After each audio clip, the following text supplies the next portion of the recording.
இந்த படத்தை பொறுத்த வரைக்கும் முதல் பாராட்டுக்கு தகுதியானவர் கருப்பையா.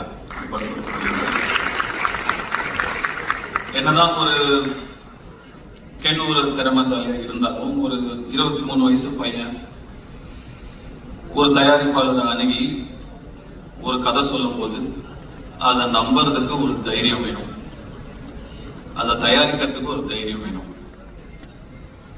அந்த தைரியத்துக்கும் அந்த நம்பிக்கைக்கும் கருப்பையாவுக்கு முதல் பாராட்டுகள். கருப்பையான்னு ஒரு 55-60 வயசு ஆள் வரப்போறாரு அப்படின்னு நினைச்சா அவரும் ஒரு சின்ன பையனா தான் இருக்காரு. இந்த படம் நாளைக்கு எவ்வளவு பெரிய வெற்றி அடைஞ்சாலும் அந்த வெற்றிக்கு முதல் சொந்தக்காரர் கருப்பையா தான். அந்த நன்றியை எப்பயுமே என் மனசுல வச்சிருக்கணும்.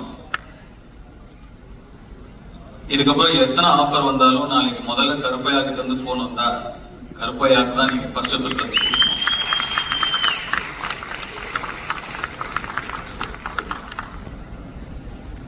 கருணாஸ் கிரேஸ் ஒரு பிள்ளையை எப்படி வளர்க்கணும் அப்படின்னு உங்ககிட்ட நிச்சயமா கத்துக்கலாம். ஒரு நிறைய சக்சஸ் கொடுக்குற பசங்க வளர்க்கலாம், நிறைய சாதிக்கிற பசங்களை வளர்க்கலாம். நல்ல மனசு இருக்கிற ஒரு பையனை வளர்க்கறது கஷ்டம்.